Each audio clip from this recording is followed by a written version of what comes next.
Okay, it's 7:30 a.m. We have an audacious goal today of being done by 9. That would be a record for us. But I think that most of the very hard work and long discussions may be behind us. So I'm going to get us started. I'm going to open this meeting of the Concord Middle School Building Committee, Thursday, September 29th. And I'm going to call roll. Alexa? Court? Here. Heather? Here, hi. Frank Cannon? Hello. Hi, Frank. Justin Cameron? Good morning. Peter You don't need Fitzgerald? to call non-voting members, just a reminder. Oh, okay. Oh, sorry, Justin. Okay, Peter Fishalis? Okay. Dawn is not with us this morning. Lori Hunter? Good morning. Matt Johnson? Present. Pat Nutlin, I'm here. Chris Papa? Here. Charlie Parker? Here. Pat Root? Here. And Stephen Stashewski. Here. Great. Peter Fishalis is here. And Peter Fishalis is here. Thank you, Peter. Great. Glad to see you all here this morning. Let's start with correspondence. Good morning. We just had 2 emails since last time. One was requesting some more detail on the background estimates. And the other was suggesting that we need to do further work on VM in some areas. Okay. You want to give us a communications update from outreach? Sure, outreach. We have not had a building committee report go out in a little while, just because we were moving so fast every week that by the time we get a couple times we wrote them and then they were outdated by the time they were going out. So now that we have finished our value management log, we are going to get a building committee report out very soon that kind of summarizes that whole process so that it's not so confusing. And I'm assuming that once we get a finalized schedule for town meeting, we can start to schedule some of the other outreach activities. Absolutely. I've been asked that we discuss communication strategies here in the big meeting before I start to actually, put plans in place. So I wanted to get some feedback from the committee on what they envision, on what everybody wants, but I certainly, to start off, envision a very thorough process like we've had before, with forums and opportunities for people to obviously hear what's going on and share their thoughts, and plenty of opportunity for people to know what's going on before town meeting. Okay, so do you want to have that discussion under this agenda item? Are you? Sure. If people are ready to do that, absolutely. I'd love to take feedback or take kind of thoughts. Yeah, Again, I don't have a plan here to present, but my vision was just similar to what we did before with a bunch of public information sessions and forums. Probably, I'm guessing not quite as many as we did before, because the number was pretty crazy last time. But with several, information sessions and forums, and certainly outreach through all of the vehicles that the town has. As before, the goal is to reach everyone in town, obviously not just school parents and communities. But that's what we did before, and I would plan to do it in a similar way to what we did before, but I would love, thoughts or suggestions or input. So why don't we just entertain a very quick, I know we've all been thinking, this has been on our minds for a while. If anyone has any additional suggestions for what they think Heather and Alexa should be looking at in terms of communication, if they want to just quickly share that. And then if over the next week, you can email Heather and Alexa. But I don't want you guys to be held up in planning for outreach by waiting for a discussion at this committee. That sounds perfect. Okay, so does anyone have any additional Justin, do you have your hand up? I see a little hand in your window. I don't know what that is. Oh, that's my hand. Okay, it's on my screen. Does anybody have any suggestions or thoughts that they'd like to just spitball out to Heather now? Well, I would offer up, Matt has his hand up. Matt? Yeah, I just am looking at the schedule here, the potential schedule with the public hearing, because we do, of course, have a public hearing that will be part of the process on the 1st of December. So, you know, I'm imagining that one forum might be enough. I don't know what a bunch of different events would be for. So that's a good question. What we've done in the past, to do just one, I think sometimes people can get frustrated if they can't necessarily make that date. I mean, you're right. The timing is much tighter. That's why I would say we're certainly not going to do as many as we did before. But maybe it's one big public forum, but a few other, dates or info sessions, which again are very similar. Just so that, we offer at least an evening, a morning time. And one thing that we did in the past was reach out to specific groups who were very interested. I do not think we won't have the time at this point to go out to 20 different groups and present to them each like we did last time. But if there are certain groups who request or would like for us to maybe attend a meeting, we could possibly do that. But at the very least, I'd say have a couple of different times and dates so that if people can't make one, they can make another.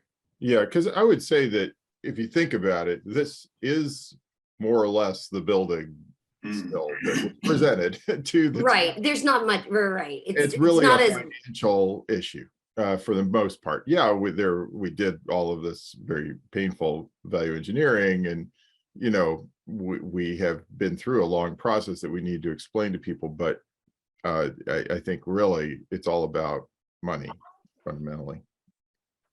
So I'm just curious whether the level of public interest and the kinds of explanations that we're going to need beyond the finance committee hearing. That's maybe 2 events to get different times a day or days a week, but I doubt it's going to be the level of public interest that we had last time.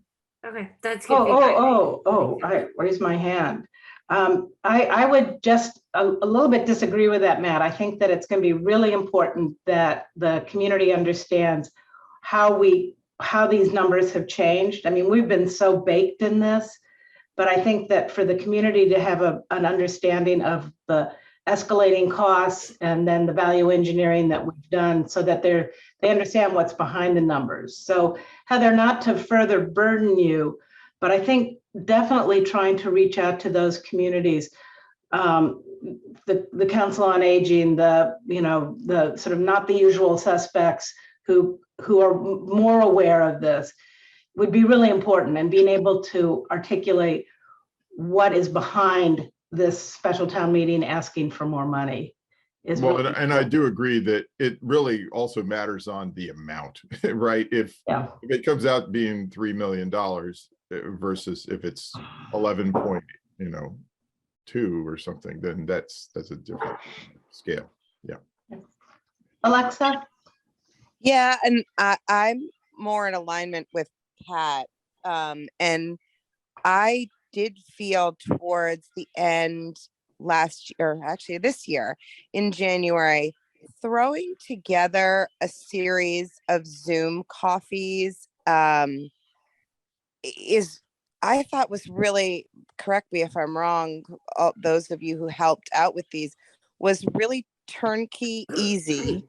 And I was continually shocked how many people were coming up to the very day before town meeting. So to underestimate that, given how turnkey, and I recognize that it's a time commitment, but I don't want to quite speak for Heather, but this is what we committed to on this communications committee. So from my perspective, I say we should offer the community as much as we are able to.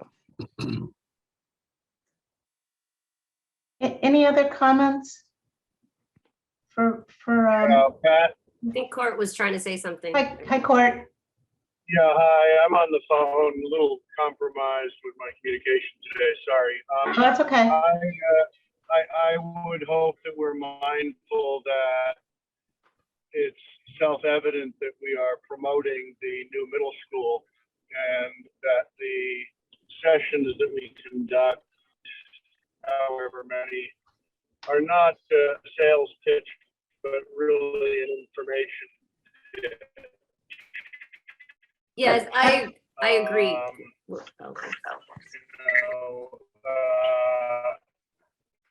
I think the framing of what we do is important. I think the framing of what we do is important. You know, for example, we could tell the story that we played with different sizing of an auditorium and make cuts. Or we could say that we added an auditorium that wasn't even there. Or we could skip both of those and simply say, here's the current state of the auditorium. I would opt for the third approach. So I think the numbers are important. I think that people want to appreciate the scope and design. You're breaking up. It's kind of hard to hear you, but I think your point is taken.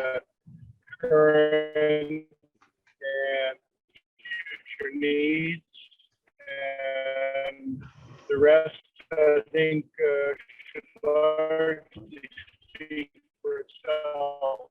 Voters are smart. Okay, thank you, Court. Court, can you hear me? I think they deserve a pretty unvarnished picture.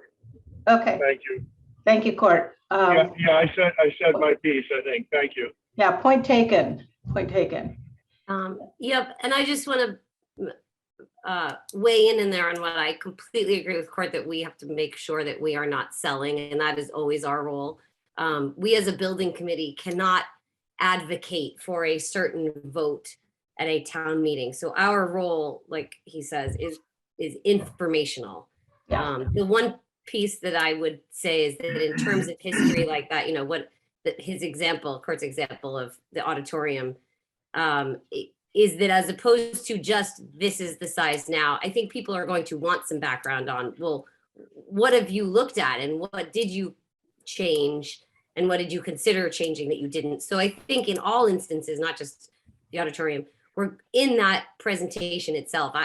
We're going to have to include some of the process to date for historical context, or people, well, if we don't, they're going to ask for it, or they're not going to know what's going on. So I do think that's important, that we're going to have to include some historical context for all of it. That does not mean, however, that we're selling it. So that's fine line always, but it's something that we're used to. Yeah. So in the interest of trying to end this at 9, if there's anyone else with something that they want to share right now, if not, if you could let Heather and Alexa know other thoughts you have. And Heather, what I'm taking away from this is your timeline is between now and December 1st. Got it. Got it. All right. Maybe a Thanksgiving forum. Oh boy. Okay. The OPM update, can I turn this over to you, Ian? You got it. Thank you. So we've got a few things to go over this morning, mostly information sharing, summarizing where we're at in the process, and then getting into some discussion about how to best proceed here. So first up is just the typical cash flow. Ian, can you enlarge your screen again, as you've done in the past? Thank you. Yep. Thank you very much. So this shows you cash flow through the month of September. let's see. This column here is the actual expenditures in the month of September. So it's Hill, SMMA, and now AKF billings in that month, in that period. So we have 4.1 million spent to date on the project. And this is the cash flow chart that you're used to seeing. So we're down here in September 2022. So pretty straightforward. Any questions? Yeah, we're running under budget. I'm just curious what the implications of that are.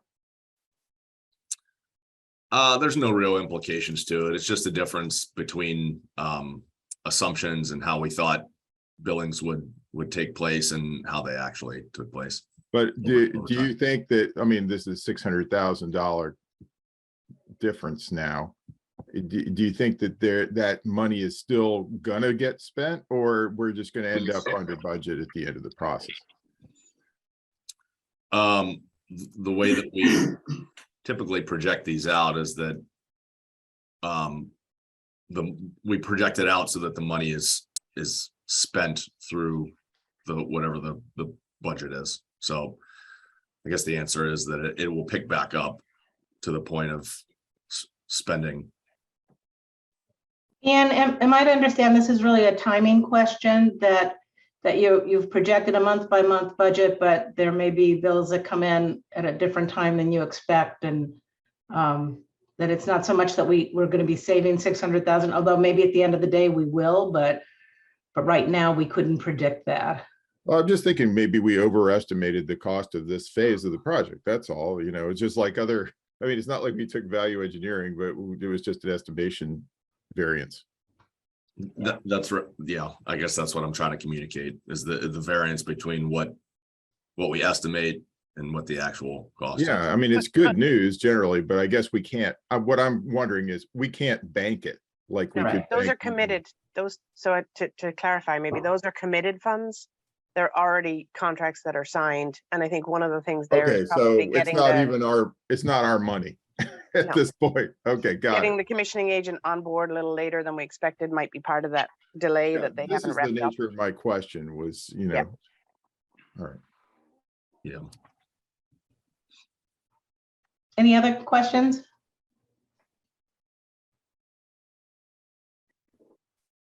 Okay, so we'll move on to the value management log. So Again, can you enlarge this? Yeah, we summarized this just as a recap for what happened in the months of August and September.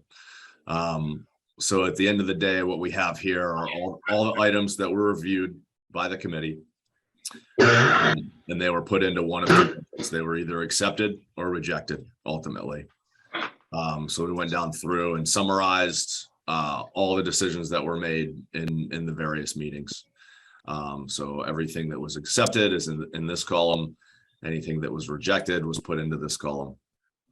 And it's in numerical order, sorted by trade. There are a few follow-up items that have TBD values in right now. These were motions that were made in meetings that kind of modified a specific item. So this one being the curtain wall replacement on the north facade with punched windows. And we changed the delineation to the bridge. So we just need to come up with the revised square footage and put a number to it. That's one example. If you keep going down through, there's a few more that are TBD. So getting the AV and specialty space equipment AV systems to 15% in lieu of 25. So we just need to kind of rescope that and come up with a number there. 79C is related to the bollards. And this is consistent with the motion to reject A and B and go back to granite bollards, but see if there's less bollards that can be used. So kind of some redesign efforts there to come up with that actual value. And then the bevel at the CMU exterior walls, sorry, this cut off. So the area on the north was rejected, so it's only going to go on the south. So we just got to come up with the square footage on the south and what that cost reduction would be. So, but outside of those 4 follow-up items, the VM savings to date, for this phase is 1.6 million. And then this is the rejected value of all the things that were considered. So this number is going to go up incrementally once we add in these 4 other items. We just need some more time to work through that. And then if you get into Charlie, I see, Ian, I see Charlie. You have a question? Yep. Charlie, you're on mute. I don't know when it's appropriate to ask a question. I just wanted to get in the queue, but I'll just put it out quickly. You can deal with it later if you want. The wooden bridge is dependent upon the ramp. So when you change the ramping, as Mike did in the last meeting with his new proposal, it affects the bridge and it's then the design of it. So I'm wondering whether we want to reconsider or take do a TBD on the wooden bridge. Yeah, I mean, so the way that we recorded this, we went back through the videos just to double check. Let's find the item, but you're talking about the pathway change. So what I would say, Yes. what I would offer, Ian, what I would offer, That was Yeah. rejected. what I would offer is as the 60% estimating set, Mike was able to get the revised rampway into that. So whatever changes that rampway causes to the bridge, that'll also be in the 60% set, Charlie. So the So bridge if is, one has an bridge impact, if remains- one has an impact on the other, it'll change it. so the bridge remains valid, even though the end point of it at the west end is higher. So he'll have to revise it to work together. So the package is going out tomorrow, and he was able to get the revised ramp into that package. So however that impacts the bridge would have to be modified to work with it or changed. So I'll double check with Mike, but I'm assuming that he'll have accommodated that to make sure it all works together. And I assume that it will be ADA compliant and so forth. Absolutely, absolutely.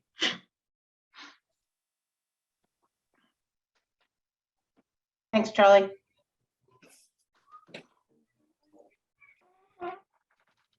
So the way that changes the cost. So we just did a summary here to show you the 3 side by side. So this was the Warren article, January, February, 102.8.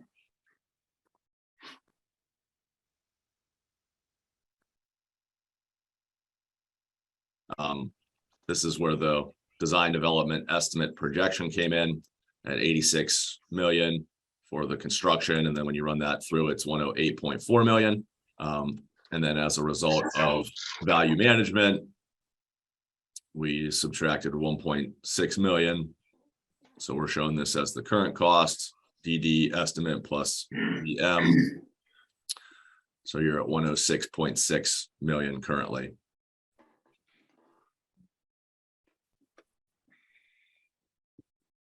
Questions? Not.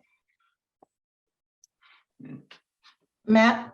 Yeah, just trying to get off mute. So Yeah. when it comes to the item, the 15% reduction in AV, I mean, that is $161,740. I mean, is there a question about that? Yeah, we need to get with the school, we need to get with the AV consultant and figure out what pieces are coming out. So while in general, the math is the math, we need to figure out what we're taking out of the project. So, Okay, because I mean, these are estimates. but it's components, right? We need to take out components of the system. So Okay, because again, like I also think of the punched windows, right? We know how long that wall is, and then we're. Yep. So gonna we're draw asking, that in. those 4 items will have resolved with the 60% estimate. We're asking the estimators, because we're trying to get the estimators to give us that final number. And we're going to have a meeting with the district and our AV consultant during this time frame to figure out which components are coming out. The goal is to hit that dollar value, but we have to take out pieces of the system. Yeah, I guess, I'm trying to get a relatively clear number, which I think we can get I mean, yeah, it won't be to the penny, but it would be within, a few $1,000s probably, for these items that, for example, the changing the wall treatment in the back of the building. It's not, I guess, order of magnitude understanding of, okay, where have we gotten? It just would be very helpful for our discussion on Monday. That's all. At the select board, trying to be clear here.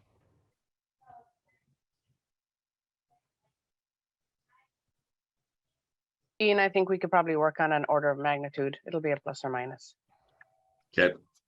Yeah, I was trying not to put out plug numbers or order of magnitude numbers in this, just trying to for accuracy's sake, but Well, we can work towards TBD that. it doesn't get you very far either. So, okay. Yep, no, I get it. Okay.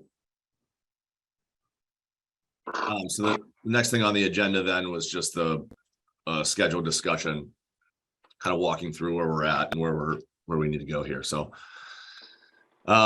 we've got the 60% submission coming out on Friday tomorrow. So the estimate will be working on that over the next 2 weeks. We have a reconciliation meeting on I think it's either Monday or Tuesday of that week. The 17th. Tuesday. Yeah, Tuesday the 18th. And then we plan to get out the reconciled estimate to the committee on the 19th. So this is the highlighted item here. And then we get into the next planned SBC meeting on the 20th to go through the estimate results. The next design iteration is the 90% CDs. So that starts thereafter and goes through December 16th. We asked them to do estimating over the holidays, and the feedback that we got back is that their offices are closed between Christmas and New Year's. So they won't be working on the estimate during that time. So we had to make some adjustments to this time frame. We pushed it out a week essentially. So we're going to have our estimates due on the 10th, a reconciliation meeting on the 11th, and then be able to get these things out on the reconciliation meeting on the 12th, and then be able to get out the 90% estimate on the 13th of January. So those were the adjustments there. And then the 100% CD package would be done thereafter. On the permitting front, there's a number of various permitting tasks that are underway, that are already in progress. So this is kind of a snapshot of that. We won't be able to proceed with any building permit until we have a GC on board. So I changed some of the logic there to coincide with a notice to proceed for the GC. Looking at the town process, this is pretty consistent with what Matt was laying out for timelines for opening a warrant, having a joint finance and school building committee meeting, closing the warrant, posting it, public hearing on December 1st, as we had discussed earlier, a FinCom report in late December, and then just lining up the special town meeting after the estimate the 90% estimate is in hand. Got some feedback from Matt on this and put this in as January 19th as an placeholder for now, and then a 3-week lag until you get to the town vote thereafter. So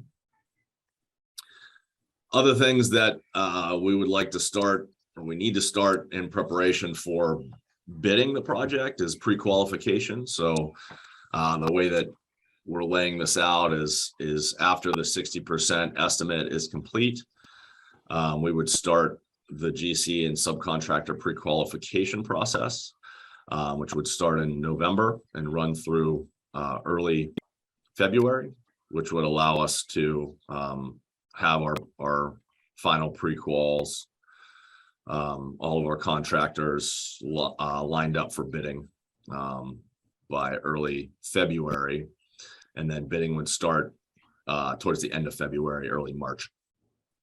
And so that lines up really well to be able to bid as planned, and then ultimately make an award and proceed with construction. None of these dates here have changed.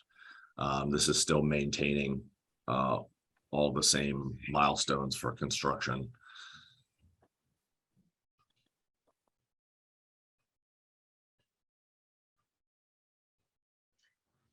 Charlie, you have a question? Yeah, I have a question. I just want to be sure we come back to this bridge question. I just have a response to the comment that Lorraine made. I can wait until you finish your presentations. Matt, is your question relative to the schedule? Why don't we? Yeah, it is. It's basically that construction phase. You know, yesterday I was looking at phase 1 construction. It says 20 months, but when I subtract the dates from one another, I get 19 months. Yeah, I started looking into it. There is a logic, and so this is done in Microsoft Project. And the way that this works is I literally input 20 months into the system and it spits out these dates. So I give it a start date, I put 20 months in, and then it spits out this completion date. So I looked at the background parameters, and it's a standard calendar for work assumptions. So it's Monday through Friday, work week, no work on Saturdays and Sundays. It takes into consideration 11 holidays. So I'm not certain why.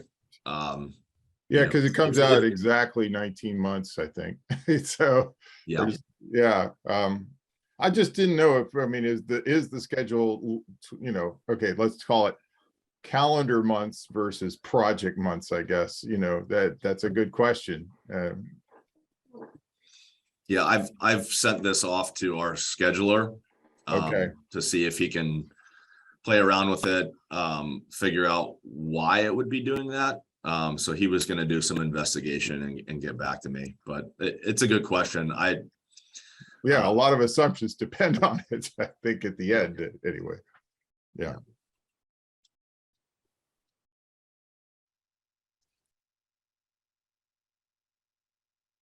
So I don't know, Matt, could you just quickly comment on what since we're talking about schedule, what the process will be with the select board and the finance committee with, you've now gotten what our number is with the value engineering that we've done, and what will the select board and the finance committee be doing with that to come up with a warrant article? Well, I think we're going to be looking to your recommendations, you know, the committee's recommendations. You know, and I think if you think of the process last time, what we did was we took the committee recommendation and we did adjust by adding that bidding contingency, but otherwise we took the number that the committee brought.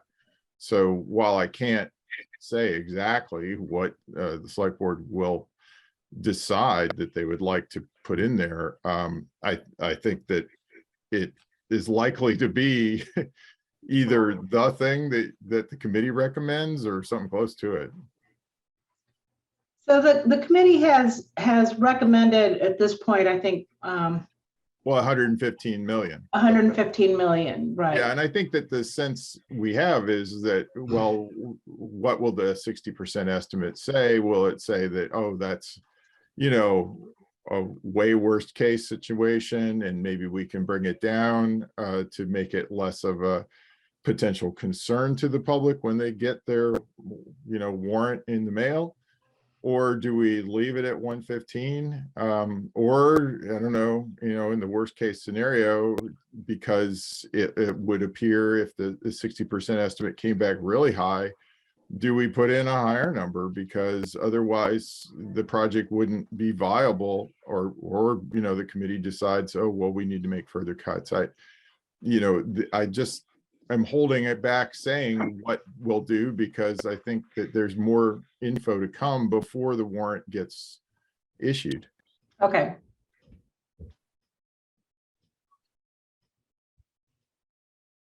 All right, thank you. Yeah, so I think on the, you know, the big picture here is this is the schedule that we've laid out. There's a benefit to maintaining this schedule and not incurring, you know, additional costs for delaying the schedule. So we're asking for the committee's buy-in on proceeding with both the 90% design and estimate, as well as the pre-qualification process, because those are things that need to get started after the 60% estimate is Yeah, and the select board has conceptually agreed to this kind of plan, and the only thing that we need to settle, you know, it on Monday night, I think, is to finalize that schedule such that we can begin to work on that set of meetings. Yeah, and that's great. I think that what we're looking for, that the professionals are looking for, is for this committee to authorize us to proceed in this manner. Laurie? Thanks, Pat. I've been asking a lot of questions about all these topics of scheduling and the contract and how it all fits together. So I think one thing I grew confidence in is that all the timelines hold with the town meeting and town vote the way they're outlined there, so long as we authorize SMMA to keep working right on through all of that. So I think, Ian, that's your point, right? Yeah. And Lorraine, you made it clearer to me the other day that the way to do that is to amend your contract. Well, there's, so yeah, that there's you two have that steps. authority, right? Yeah, there's two steps. Our contract requires that the committee vote to authorize us to proceed into the next phase. Yeah. So that's a formality, and that is a vote. And then the second piece is that we need to work with the town on the redesign clause, because the budget is no longer the budget. So you said it better than I would. So just clarity on that the schedule works on that one and two conditions that those pieces are in place. So I feel better that holds, and we just got to make our way through those processes, assuming everyone's in agreement. So would we be voting on that today as a committee? Although it doesn't say in the agenda we have a vote. I'm just wondering what our process is. It does. We put vote as necessary for those two items. Oh, okay. Got it. Oh, I'm sorry. Yeah, got it. So then it sounds like we would be wanting to take a vote today to authorize SMMA to proceed. That's right. Yeah. And for Hill to proceed with pre-qualifications. Okay. Matt? Yeah, I had two questions about the potential to change the contract. And again, I'm not familiar with these kinds of contracts, but the first one was really about the kind of verbal agreement we had as a committee as we were doing the VE process. And at the outset of this, we heard that, you know, changes up to the 60% estimate were something that could be made without severe impact, you know, on the schedule or scope of design. And So I'm wondering, one of the things that I had wondered about at that time was, well, does that mean that, like, okay, when the date that we get the 60% estimate, if at that date, if it's like really high, can we right then say, okay, the gym and or the auditorium, we have to do something? And you know, so if we change that's one of the ones I'm wondering, is that would be the only kind of exception where I think we had kind of talked about that, oh, well, this is our last opportunity to make such a scope change, and it would be in the administration wing, and it would be one of these big items. You know, so I just still wonder, is that still a possibility at the moment we receive the 60% estimate? And then the other one is, I don't know what these contracts say about the situation in which bids come back high. And at that level, you know, something has to happen. Is there any obligation of the architect at that point, or is that all done by then? So that was just more of a question for me. Thanks, Pat. Lorraine, you want to respond? Sure. So not meaning to offend anybody, Matt, but the length of time and the amount of time we spent on the VE up to 60% far exceeded our expectations. And I will say that it took considerable time away from our team completing the 60% package. You know, we never anticipated the amount of time to talk over items, and some of them were very inconsequential items. So our package goes out tomorrow, and the goal would be that we're not going to stop, and we're going to start on Monday, proceeding towards the 90%. If we have to, when the 60% estimate comes back, if you want to stop and VE again, just based on how long it took us, I think we're going to need to pause the schedule. There's just no way we can continue. We lost quite a bit of development time just because it took us so long to get through the process. So I would be extremely concerned with the overall design schedule if we were to have to entertain another VE scenario like the one we just did. Well, I think the only time that would happen is if, you know, the 60% estimate came back at, you know, 115 plus, you know, where we would be in a severe budget crunch. So I'm hoping we don't have anything like that. But I'm just trying to prepare for such a scenario. And I felt like at the outset of this process, we did kind of talk through that as a potential situation we could face. We did, but we did not talk through the fact that it would take us 6 meetings to go through those items. And that's, I think, the challenge that we faced. So I think from a design perspective, we're trying to have the tightest documents we can have to go out to bid.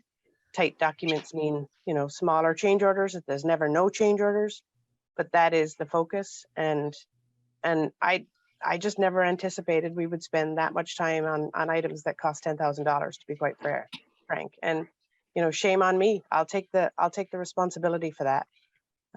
But I had to be on record to say, we can't go through that again and not impact the schedule, the design schedule. We just can't. So, I mean, the estimate will come back. We're hoping today you'll give us permission to proceed and start the 90% process for our team. Our team do not stop while the estimators are estimating. We keep going. So that would be the goal. And when the 60% comes back, we need to have a conversation about it. We can absolutely have a conversation about it.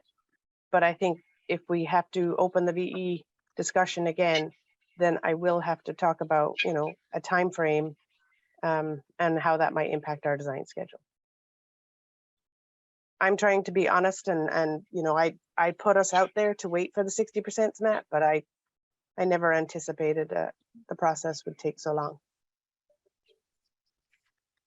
Steve, do you have? So there seem to be maybe 3 options in front of us. One of them being delay the design, continuation of the design until we have approval of the budget that we're designing to. 2 would be to accept option C and design to the original budget and cut all the things out of the project and say all the rest is add alternates. I don't think we want to waste time on the design team's time to do that two separate sets of documents. I think that would cost more money on the architectural front. Or we go this, quasi at risk. And I say at risk because that's what it feels like. But I think to vote on something today without specifics about what the architectural contract changes would be to alleviate SMMA of their obligation to design to the budget, I'd be hard.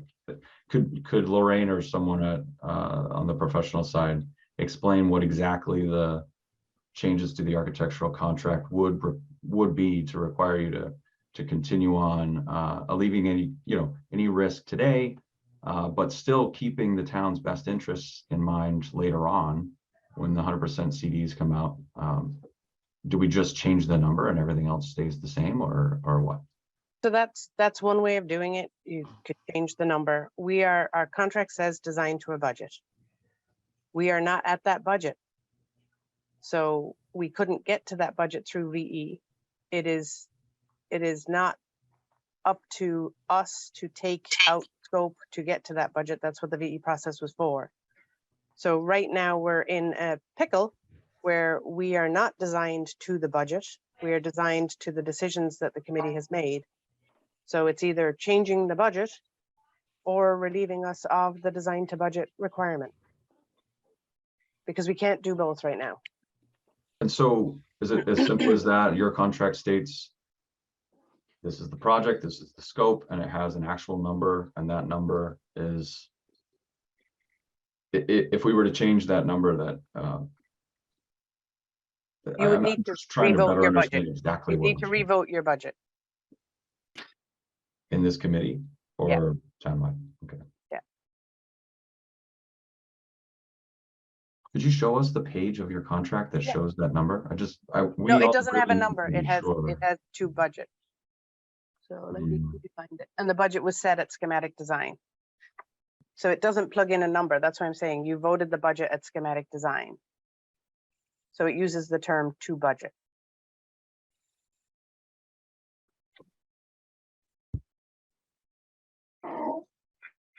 That was Ian. We lost your screen. Oh, would you like me to show this? Because it just talks about. It disappeared. It was there and it went away. Now there's a bear. We see a grizzly bear. There we go. Yeah. Thanks, Ian. Kind of apropos. This is the section that talks about adhering to the project construction budget. So.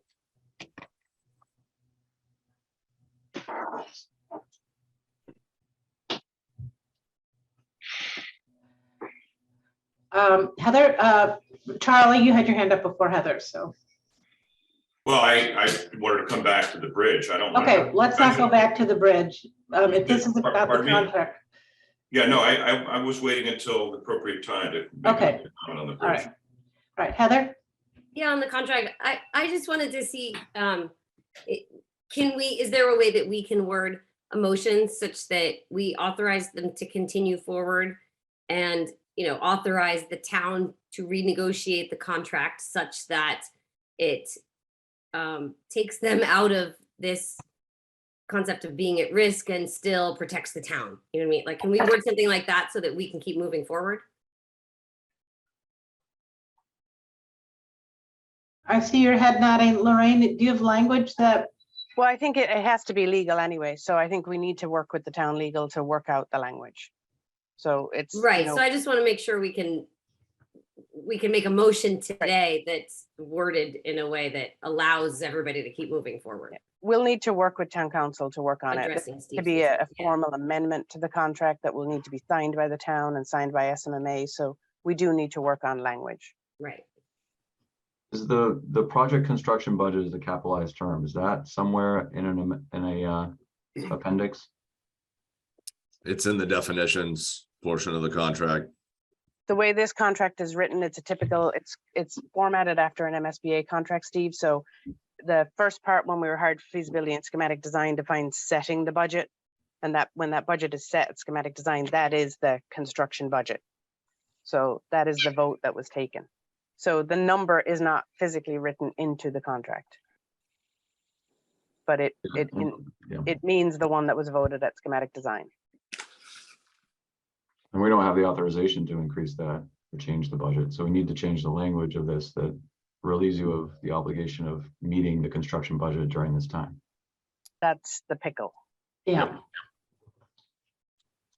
Okay. Matt? Well, so I look at this clause and I think, okay, well, let's say we decide not to amend the contract. Lorraine, what happens then? I mean, is there a clause that says something else happens? Because I mean, if I We look at can't this, proceed with 90%. We well, would I have mean, to is there a VE. clause that says you won't proceed if it's over budget? I don't see that clause here. So you're authorizing us to continue into 90% with the scope that is approved right now. The scope that's approved right now is a project that is above your construction budget. Right, so this says you could recommend changes to us. Yeah, What which we else does did. it say you could do? I mean, there, I don't see anything about 60, 90% here, So this works as a contract. So right? if you're authorizing us to proceed into 90%, what project are you authorizing us to proceed with? The Well, it's SD saying project that, and budget? I mean, without reference to the stage of the project, it says we may require you to revise the design, drawings and specifications to keep the cost estimate for the project within the budget. But you're not within the budget right now. So what are you Right, but authorizing us we to? might be later, or maybe we won't be, but But I it guess doesn't I'm work that trying to way, Matt. I mean, understand legally, Yeah. why would you be able to now stop? It- Is there a contract clause that says you would? Currently, the budget as voted by the town is this. Sure, I'm just One of- thinking from contractual language, So- what's there that says if we're over budget, we have to stop? So this says that you have to be within that budget at all times. No, it says The- we may require the Yeah, I design. mean, I guess you're You may. No. may. No, it doesn't. No, I'm going to disagree, Matt, and I think we'll need to take it to council. Okay, I just We don't cannot be see- asked to continue with a scope that you know is above your budget and then expect us to take it down later. So Well, you're I just don't authorizing see us any to contractual continue. language that says what you're saying. That is the intent of this, of the contract. Yeah, It is well, I mean, clear. intent versus contract language. yes. I'll take it up with legal. I'm not gonna arbitrate it in a building committee. No offense, but I'm not. Yeah, I think that we don't have, I don't think that we're qualified as a committee to have this particular conversation. What I am And wondering so I'd is, suggest then that we need to ask town council before we vote. okay, so if we vote at our next meeting, which is when, Ian? The 20th of October. Okay, well, we probably need to vote before then. Right? Lorraine, when do you need us to say, please continue to design? Today, that's why it's on the agenda. Otherwise, we're stopping. I think this needs to go to legal, Pat. I think this needs to be dealt with by legal counsel. But can we vote to have it go to legal and that our intent would be for you to continue designing, given So- whatever constraints legal puts on that? So we would need to meet with legal next week. So Pat, this is Peter Martini. Sorry I didn't raise my hand. Maybe one Yeah. last chance, maybe one last chance here. This is something that is pretty simple. There's a clause here, and maybe I could just explain this. It says, fifth sentence from the fifth line from the top, the owner may require the designer to revise the design. So that's the issue, that if the job is within budget, this contract says that the owner has the right to tell Lorraine to redo their drawings to get it within budget. And what Lorraine is saying, that she wants to say, no, we don't want that requirement put on us. We will redesign, but there's going to be a cost to it. They can't be required under the contract to redesign. All this is going to change is to say they will redesign, but they're not going to do it within the price of their contract. And their contract has a dollar amount on it. So that's the issue. It's just the price of their design.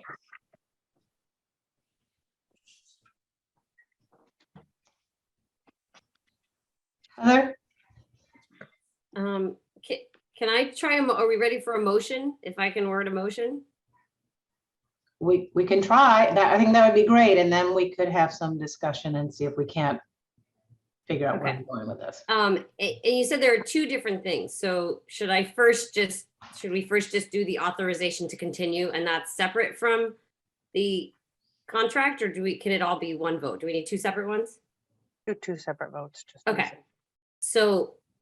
So first, I would move that we authorize the design team to continue the design process. Do I need to Second, say to the 90% or just continue now? Lorraine, what does it need to say exactly? Just say continue. Okay, then as stated. Okay. So I'll Heather, second that. okay, I hear second. Discussion. Steve? What would happen, Lorraine, if we failed to pass this? Our team does not continue working on Monday. I cannot advance with a Until- project that's above the Understood. budget Understood, but until when? Until until you guys VE down to the budget that was approved at schematic design. we either need to direct you to design to the 102 and take out all. Well, design to the budget, that's the budget, but you Right, we had guys, a VE list that got us there. It was painful Yes, to we even did. see. yes, we That's did, the direction we need to provide to you today, that otherwise we need to change this clause. yes. Otherwise, we need to allow us to continue the design. Guys, I don't think it's appropriate for SMMA to take on all the risk. No, yeah, no, it's not appropriate for us to ask you to design to that reduced budget, or, you know, to the original budget and the reduced scope, and also give us all these ad alternates for the things we really want until the end. That's the best option, but it's not fair to you because you're producing two sets of documents. Is that basically? Gail? I'd love to hear from the town.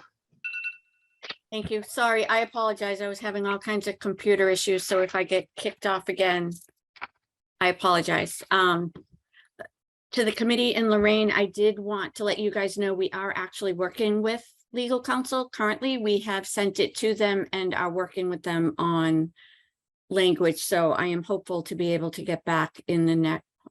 I'm checking to see if they'll be available today or tomorrow to work through them, but we have shared the wording and the concern with legal counsel. I apologize for not jumping in sooner with that. Lorraine, if we vote today for you guys to continue, then you just keep on going and you're designing to the budget that we've gotten to through value engineering, the 106. 106. Yeah, so 106. we're designing to the scope. We're not going to be adding scope. We're working on contract documents. We're only completing the documents. You're completing the documents as we have agonizingly gone through and value managed it. Yes. Right. So we vote and we say, go ahead and do that. And then what's the second vote? I need to work, well, Is I it don't really know. It's really a town issue, so I'm A not town sure you issue. need the second vote, actually. So Gail what could we had- correct me if I'm wrong, but it'll be the town who will have to sign the amendment. It is the town Right. that would need to sign the amendment, so I would suggest not voting to amend the Okay. contract or approve additional expense being incurred under the contract until we work through the wording with legal. Okay, so all we're really asking the committee to do is we've gone through a value management process. We've gotten to a number by value managing, and we are going to ask SMMA to continue designing using all of that work as the basis of their design. Is that a fair description of what we're asking you to do? We're asking the committee to do today. All right. Heather has made a motion. It's been seconded. Charlie, I'm assuming your hand is still up for the wooden bridge? Yes, it is. Okay. Chris. But it'd be helpful for everybody listening in just to recapitulate the pending motion. Okay, Heather, you want to restate your motion? The motion was to authorize the design team to continue forward with the design process. We want to do that and go to the state. Oh, wait. Frank, did you have a comment? I don't understand if we're going to go to the town, how we can, at this point, make a motion like this. Well, for them to move forward will still be dependent on the town amending it. But once that's done, they can't continue work if we haven't authorized them to go forward.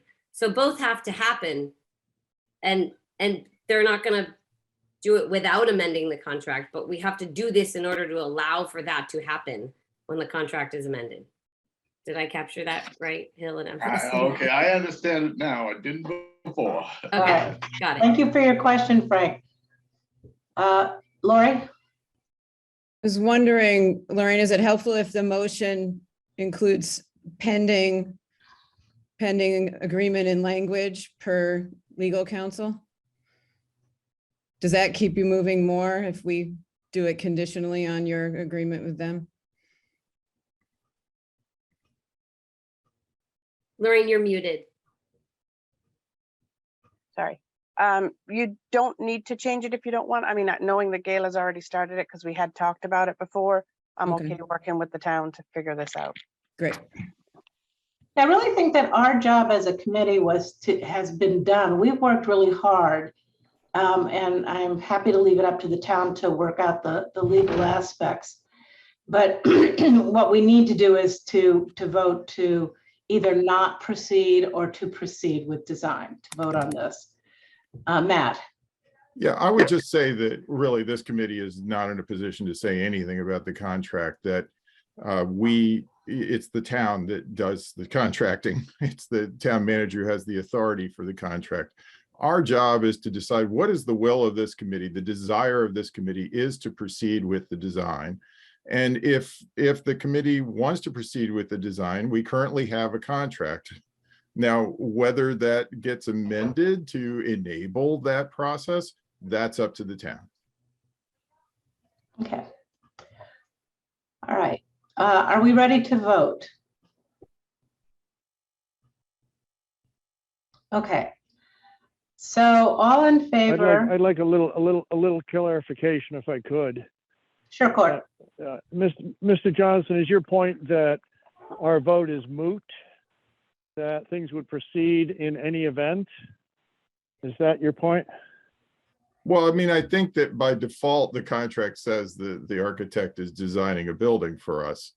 You know, I think though that we have been through a whole series of VE that we've now reviewed. I mean, we have previously voted to accept those things, so I now think that that is the scope. However, to kind of wrap it up and tie it with a bow and say, this is the scope, please. And we just submitted the 60% package, right? So we are entering the 90% phase. So basically this is the understanding of the scope of the building that we're proceeding with into the 90%. Now, what contract implications that has and everything else, that's up to the town to solve. So it's a tie a bow, as you say, i.e. kind of symbolic, doesn't fundamentally change anything.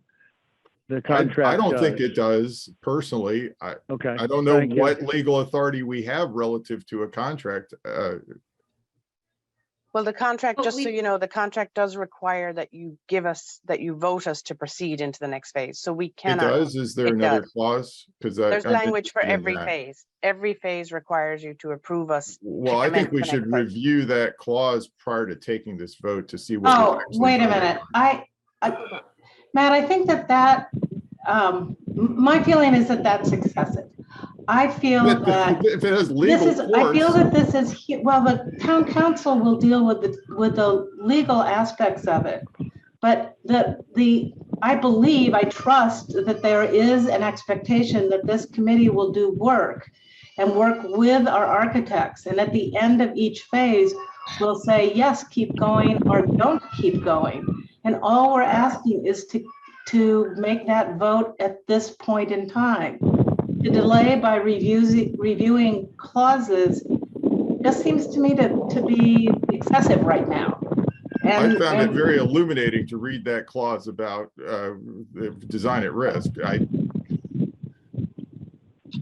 Just to bring this to your attention, you guys voted for SMMA to proceed with the 60% design as well, knowing that it wasn't being conformed to the budget. We've done this before. You've already done this before. Might be quicker to look at the clause than to debate it.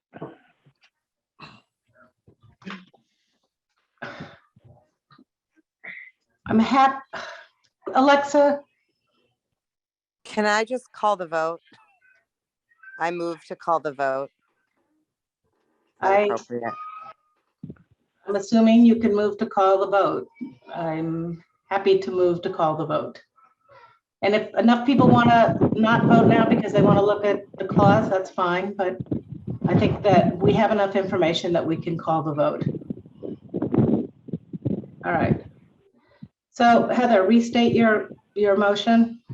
The motion is to authorize the design team to continue according to the design process.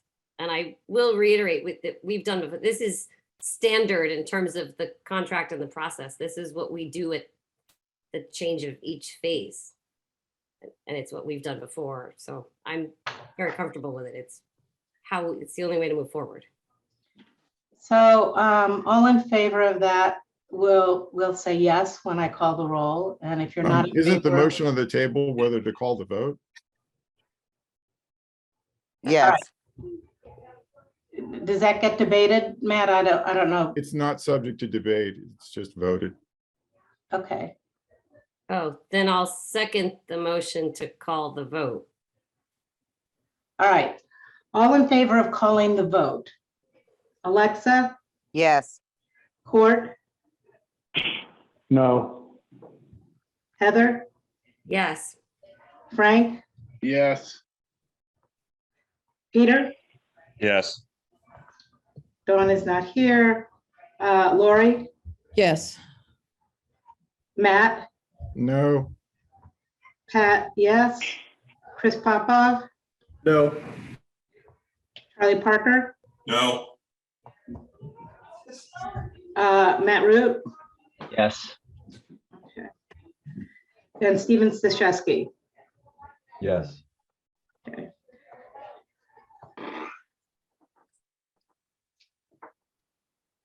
So it's 8 to 4 no's. Yeah. Yeah, I got 4 no's. All right, so we will call the vote. All right, all in favor of Heather's motion to ask SMMA to proceed, say yes. If you're not in favor, say no. Alexa, Yes. Court, Abstain. abstain. Heather, Yes. Frank, Yes. Peter, Yes. Lori, Yes. Matt, Abstain. Pat, yes. Chris Popov, No. okay. Charlie Parker, No. okay. Matt Root Yes. and Steven Stashewski. Yes. Okay. So we have 2 no's, 2 abstentions, and the rest are yes. So the motion passes. So we ask SMA to continue designing, or authorize SMMA to continue designing. This has been a really long and challenging process. I appreciate the work everyone has done. I appreciate the patience of our professionals and our own personal patience going through this. I trust that the town will do what's right by this contract, and that the select board and the finance committee will do what's right by this, and then the voters will have an opportunity to vote. So we've done our work, and I want to thank everybody for that. Alexa, your hand is still up. Sorry. Okay, you don't want to talk. We've Okay, got two more items. all right, that we let's need to go get with, through let's here. continue with the agenda. Okay. My hope here was to ask this committee to authorize us to proceed with the pre-qualification process as well. This is something that Hill manages. This is again to set us up for being able to bid in the spring. So we would proceed after the 60% estimate. And I believe the pre-qualifications are valid for 6 months, for a 6-month duration after the process is complete. I'd say the only risk that you would have in proceeding with this is that if for whatever reason the vote in January, February fails, and you would at that point make a decision to significantly change the scope of the project, then you would need to redo the pre-qualification process. Okay, so then we would be at that point asking for you guys to compensate us for redoing the pre-qualification process. Otherwise, if everything goes as we hope and the vote passes, no problem, no major scope changes in the foreseeable future, then the pre-qual would still stand and be valid. So Steve? What's the rough order of magnitude dollar wise, or even hours spent, or time frame of a few people's time? Could you give us some more context of how much money this is potentially at risk if we were to say we need to redesign the school? I don't know, Peter Martini, do you have any thoughts on this ballpark? I mean, it's three months worth of effort. I'm thinking maybe $50,000 is what we're talking about here. I think you nailed it as close as anybody can nail it. Yeah, and we've done this so many times. We're already churning the competitive waters from the general contractor end, so we're ready to go. So this is the same kind of risk that we're in, no matter what. If the vote fails, then we're going to be going back to zero, and there's risk associated with this. But if we don't move forward, then the known risk is that it delays the schedule. Ian, can you speak to that? If you don't start the pre-qualification process now. Yeah, I mean, if you don't proceed with the pre-qualification, then you can't bid. You still have to go through the pre-qual. So it's just pushing off a task that you need to do prior to bid. So But I think Ian, right now there's some float. In other words, we could push it off from starting this week to maybe a month or so from now, I think. Well, yeah. So yeah, we're showing it starting after the 60% set. So it's not starting it now. It's starting it in November. Yeah, we just want to be prepared to start in November. Yeah, it's really important to get this going, to let the community know that this is coming out, and we get interest, because if that the thing is going to be going out in the spring, this is the perfect time to get everybody lined up, and it's a perfect time to bid a job before some others that are coming out probably in March or April. We have 2 other projects right now that are going to be coming out in, I think it's April, Ian, and this is good. This is great timing to get this ahead of them. Yeah.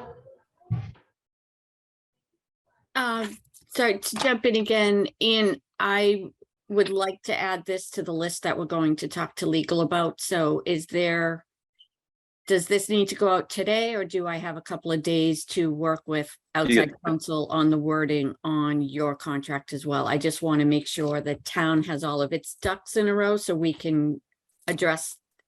I look at all of this as sort of all intertwined as to what's happening. And if we're going to look at the contracts, I think it would be wise to look at them together. Well, I think you'd be stopping. I don't think we need an authorization really to do this. I think maybe we're wrong, Ian, in the way we're presenting this, is that are we being told to hold off? I think is what it is. Our contract says to proceed. So, but we can talk about it. But yes, you have a few days. Okay, I just wanted to make sure if Sure. we wanted to look at the wording on the relief in the contract that, but if that does not impact going forward, I just want to make sure we do not run into an issue. Yeah, Okay. we can look through the contract. I don't know if you're gonna find anything that specific about how to I guess not proceed with typical OPM tasks. But I think the idea here was just making sure that everybody was comfortable with us proceeding with this. Our contract in the end is a not to exceed contract value. So we just bill for our services that we provide. If we do work twice, then we would be billing twice. Heather? So I guess my question has changed a little. Are you saying that we don't need to authorize? Basically, the question was, this is just a standard piece of moving forward, and I want to confirm that. That's correct? This is kind of. It's this is standard for what you need to moving do forward. next. Yeah. Okay. So you still need us to authorize you to go forward, or you don't? I think what I want to talk about Heather, I don't think you do. I just think you need it to be aware that we're proceeding. And if somebody wants to make a point that says, well, you know, this might have to be done twice if the budget comes in high, it's similar to kind of Lorraine's question. But to me, it's just making you aware that we're proceeding.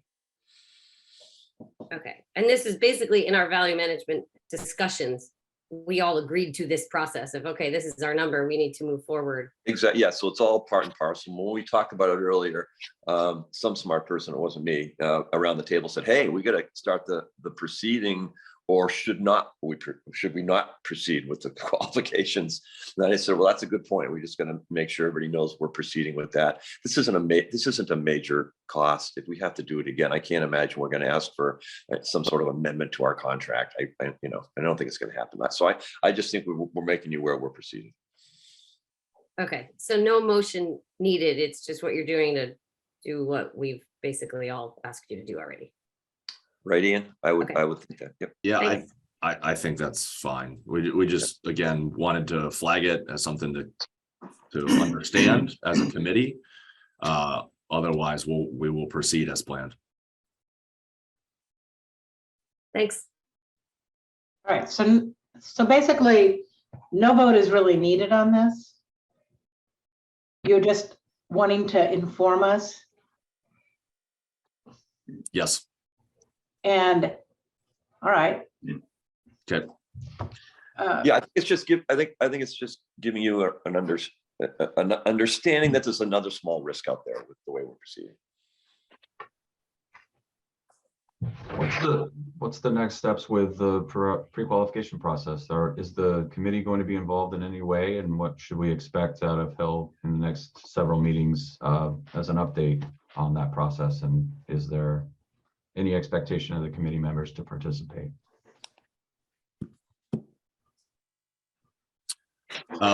We will put together a pre-qualification package for review. It's something that we'll work with the town administrators on as far as finalizing the package, and before it goes out. I think there would be we need to determine who is on the selection committee, essentially. And I think the town has 2 people. Yep. So that's a town function, not a committee function. That's how we've handled the process in the past, with the commissioning agent, for instance.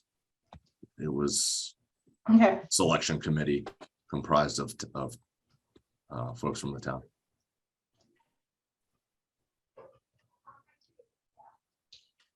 Okay, so that was a little bit confusing.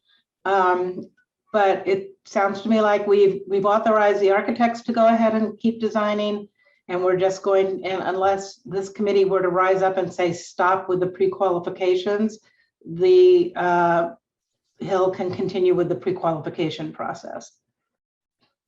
Okay. Correct. Well, Any questions or any? Yeah, it's my understanding. Okay, the last item is just the proprietary spec discussion. So these are specifications that were reviewed before.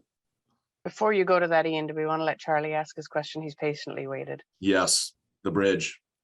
Yeah, the bridge. I do think that we should include that as a TBD. You know, we had, when we voted on it, the vote was reasonably close. I can't remember what the numbers were, but you know, there were some concerns about it. Now the design is changing. We voted on it in the context of a design which is no longer, you know, really in place. It's just not a matter of just saying it's going to be ADA compliant.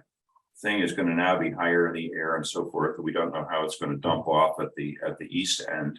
So I think we ought to have another shot at it. Mike has to do the redesign anyway. So if we don't like the redesign, I think we should have the option to say no to including the bridge in the project as a TBD in the way the others are going to be moved. So that's my recommendation. I don't know how others feel about it, but I don't think it adds much to Lorraine's workload. It has to be redesigned anyway. So I did get a response back from Mike saying that, yes, he has to redesign it. So Charlie, what I would ask is let him come up with a redesign. The only thing he got into the 60% package for tomorrow is the new pathway.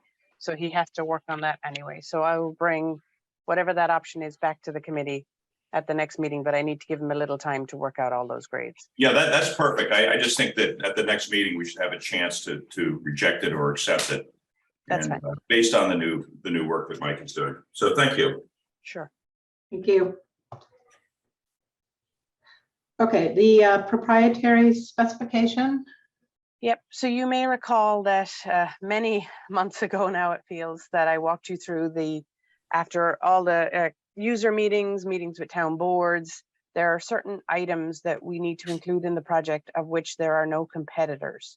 So that under the Inspector General's requirement for competitive bidding and public work, that requires a vote of the body in charge of it, which is you guys, to approve the fact that you know that we're only going to have one specification for a particular product in the specs.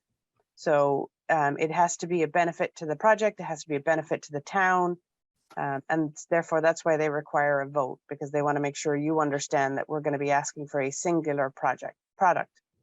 In many cases, there are multiple installers of the single product, so you're getting competition on the labor, you just may not be getting the competition on the product. So it is a little tricky for people to understand that, but we have to write our specs and it has to say no substitution. It has to say proprietary, and then the contractor, when he submits his bid, he has to include that. So for example, hardware, if we're using a specific lock, because that's the lock you have in every school in the district, and all of a sudden you don't want to have different locks, they're providing that lock, but you're getting, you know, Lorraine Finnegan hardware company, I get to bid against Chris Popoff hardware company, and whoever, you know, may the best man win or woman. So, you know, so you're getting our competitive labor pricing, we're getting the same price from Schlage Lock to give you that lock. So we're both getting the same price on it. We just have to compete on our labor. Does that make sense to people? Okay. Yeah. So you need a vote? Well, no. Lorraine, you're planning my retirement? You know what? You're not that. I'm going to beat you on this one, Chris. So we have multiple items. If I can run through them very, very quickly, I did it before, but you know, we went into the VE process, so we put it on the back burner. Ian, you have it it was in the package. Can you pull it up, or do you have it ready? I have it. Okay. I just want to run through. One of them did go away as a result of the VE item. You may remember we had the clock in the classroom that had alerts that did go away. So this is access control. So the security system, this is the system you have for the town. The town is These familiar are with it. in order of attachment. Yeah. So I'm just going to run through them all and then ask for discussion and vote it as one item, Pat. as opposed to individual items. So the security access control makes sense. You have it in every school. It's one system. They can monitor it. Next item is the exterior drinking fountain. So this is something working with your water department. There'll be an exterior drinking fountain out at the fields. They use the same drinking fountain everywhere. They have parts for it. They know how to fix it. So it's the same one in different parts of the town. So again, makes sense from a product perspective, and it's not a huge dollar amount. Next item is door hardware. So this is obviously the locks. Locks are really important, and facilities have one lock, one type of lock that works for all the buildings. Next item. HVAC equipment. So this is the controls, Johnson Medisys. This is very typical that you want one system for controlling your buildings. We have multiple HVAC contractors who will bid on this. They get the same price from Johnson, and then they put their labor on top of it. So again, this is, you'll still get competitive on the installation, but we want to stay with the system the town has for your other buildings. Next item. The security system, this is part of the intrusion detection. It's again, part of the security that you have in other buildings, and they want to remain consistent throughout the district. Next one is the video. Again, we do individuals because it has to be by model number, because there's many parts of the security system, but certain components of it are what is the proprietary function.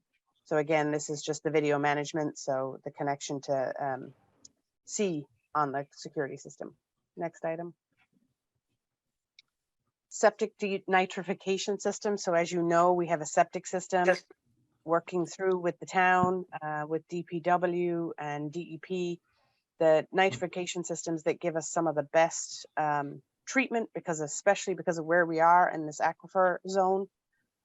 There's only one that gives us the top level of denitrification that we need for the project. So this would be a proprietary, again, on the product. Lots of installers, so on the product. Next item. That's it. Oh, sorry. The last item. Yep. So this is a little funky, but we have pre-treatment rain gardens in our bioswales, and there's only one manufacturer who meets that 65% TSS, and that is the top limit that we're looking for. Again, we're in the aquifer, so there's a lot of sensitivity as we've worked through some of the permitting requirements to make sure that we're taking out pre-treating the most we possibly can. And there's only one manufacturer that does it. So again, this is a product that would be installed by multiple contractors. So we'll keep the competitive on the install, and it's the product. And that is it. So there's 8 proprietary items. Unless there's discussion, it's just one vote, Pat. Okay. Do I hear a motion? I just wanted to comment that I checked in with the town CIO on these items, many of which have an IT component, and he agreed that the selections were appropriate. Thank you. Anybody gonna move for this vote? Sure, I will move that what is the motion? I will move that we accept the list as presented of, what's the term? Proprietary items. Thank you, proprietary items. Second. Oh, thank you, Chris. Any discussion? Just one note, I do not have any potential financial interest in any of these, notwithstanding Lorraine's suggestion. Good to know, Chris. Good to know. Thank you. Anybody else? Okay. Say yes if you're in favor of accepting this proprietary list. Alexa? Yes. Court? I think he's off. Court's I've off? lost him. Okay. Heather? Yes. Frank? Yes. Thank you. Just Peter? Yes. Lori? Yes. Matt? Aye. Pat, yes. Chris Popov? Yes. Charlie Parker? Yes. Matt Root? Yes. Stephen Stashewski? Yes. All right. It passes unanimously. So thank you. Public comment. Do we have any public comment?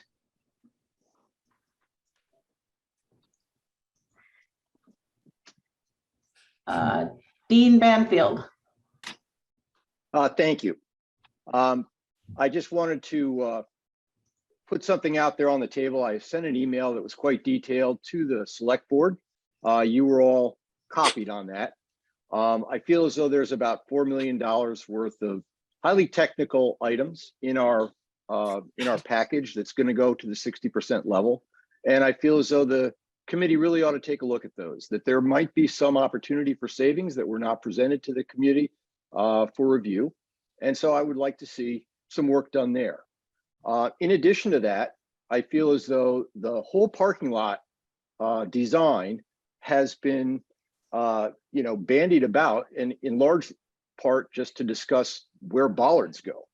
But the traffic flow there needs to be looked at closely for the joining of parent flow with bus flow.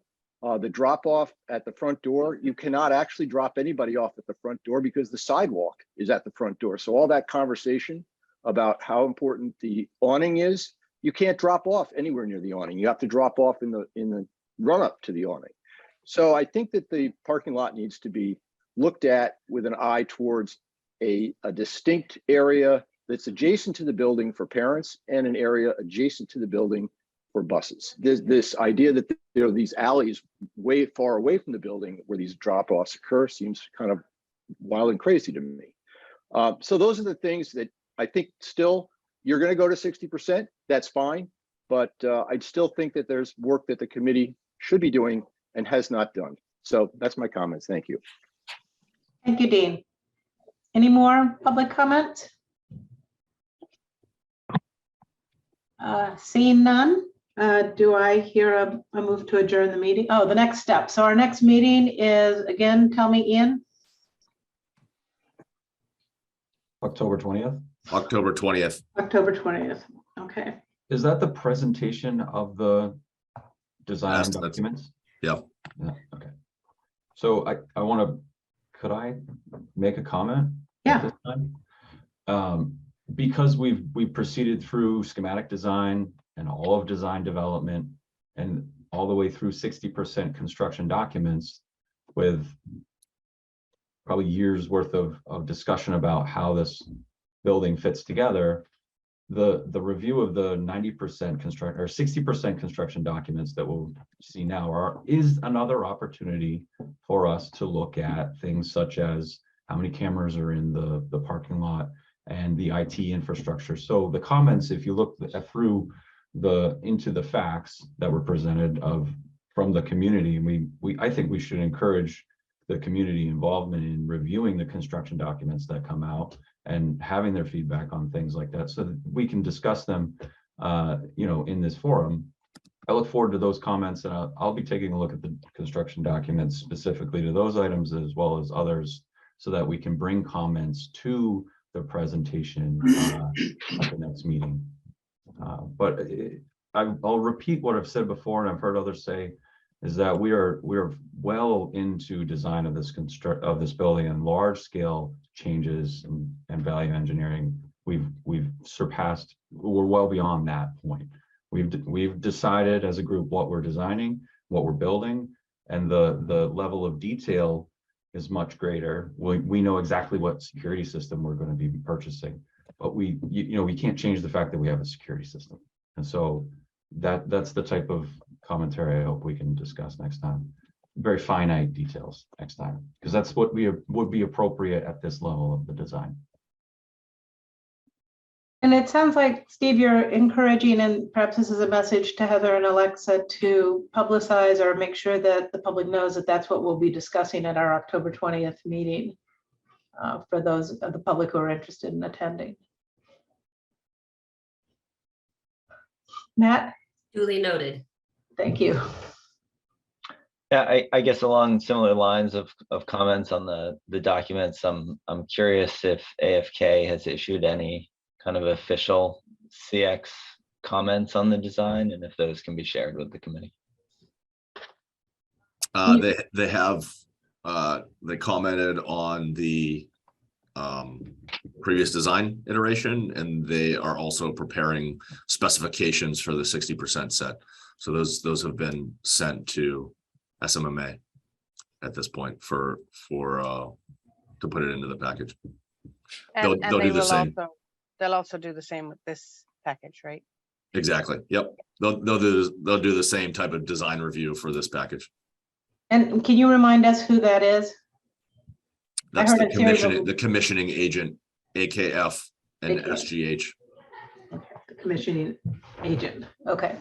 Yep. All right. Ian, can we see that last report? I'm not, it may have been shared. I'm wondering if you can resurface it for us. Yep. Thank Not you. a problem. We can do that. I think it's part of the overall DD package. So it Oh, got it. might have Okay. been buried in information and not. It's not a separate report. So Lorraine, to your point, the documents that are getting released tomorrow, it'll be included in that package as well, or? No, so the DD comments that we got from AKF were included in the final DD package once we packaged the estimate. So you may recall, like Friday, when we send out the package to the estimators, you're going to also get the link to the drawings and the specs. Right. And then about a week later, we'll have the draft report on. And then once the estimate is done, we reconcile that package, and that was sent out as a complete package.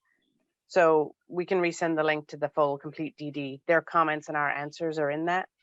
And they're going to do it again this time. So they'll get the package on Friday. They'll take probably 2 weeks. They'll give us comments. We need to give them responses. And that document with their comments and our responses get packaged as part of the 60% report. That's great, Lorraine, and thank you. I'm not so worried about DD at this point. I'll look Okay. for it going forward. Okay. Okay. Do I hear a motion to adjourn? So moved. So moved. Second, I hear a second. Second, okay. All in favor? Aye. All right. Aye. Anyone opposed? Anyone want to stick around? It's only 9:07, guys. I think we should be very. What am I gonna do with the rest of my morning? I don't know, Alec. I don't know, Heather. I don't know. All right, Thanks, well, thank everyone. you, everybody. Thanks. Thank you. Thanks, bye. Bye.